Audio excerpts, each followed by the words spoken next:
제가 여러분들한테 솔직히 제 마음을 말씀드리고 싶은 게 뭐냐면, 여러분들은 제가 집값이 올라갈 거라고 생각하고 얘기를 하신다고 받아들이시더라고요. 그게 아니에요. 집값이 올라간다고 생각하고 여러분들한테 말씀드린 게 아닙니다. 저는 그거를 몰라요.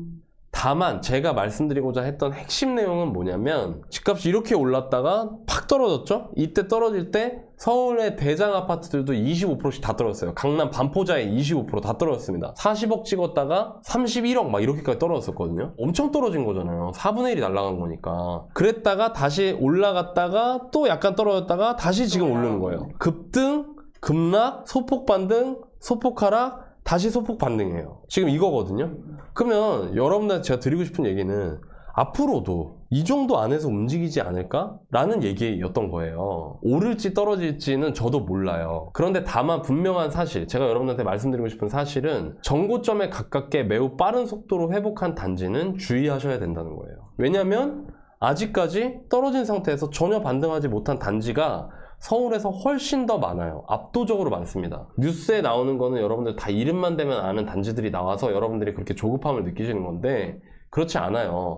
그래서 마용성 같은 데 있는 대장 아파트는 당연히 많이 올랐죠. 그러면 그 가격 기준을 잡고, 아, 이 정도 이상이면은 나는 그냥 차라리 다음 기회를 봐야겠다 라고 생각하셔도 저는 괜찮다고 생각해요. 막 쫓아가면서 막 위험하게 사시면은 굉장히 비싸게 사실 수 있다. 근데 꼭 왜 그것만 찾냐 이겁니다. 왜 아파트를 하나만 정해놓고 안달복달하고 있냐 이거예요. 그거 말고도 그거랑 비슷한 급의 다른 아파트들 중에 아직 못 오른 것들이 있는데, 찾아보면. 그 말씀을 드리고 싶었기 때문에 이렇게 말씀을 드린 거고요.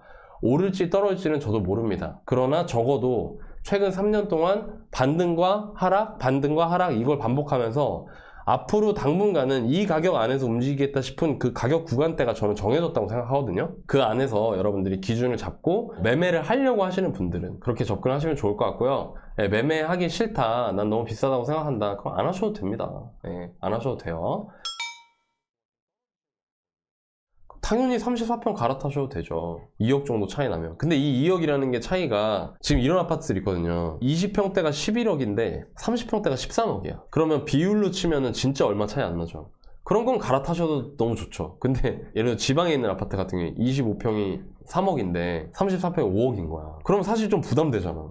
거의 지금 아파트 값의 2배 가까우니까. 그러니까 이런 것도 함부로 말할 수가 없어요.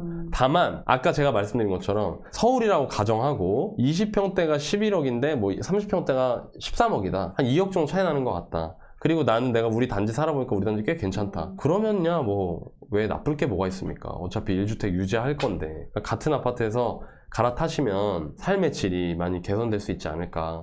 예, 그런 생각이 좀 드네요. 어딘지 알아요.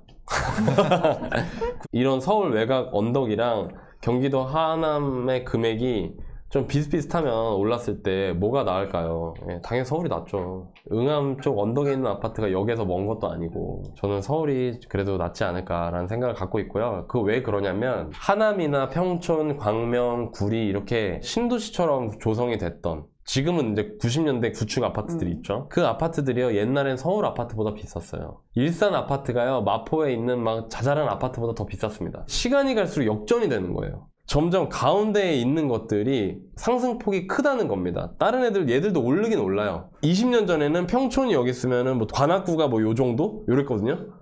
근데 지금은 평촌도 올랐지, 물가 때문에. 근데 요만큼 올랐다? 근데 관악구나 이런 데 이만큼 오른 거예요. 그럼 다음엔 어떻게 될까요? 다음 사이클엔 차이가 더 심해지겠죠. 이렇게 되겠죠.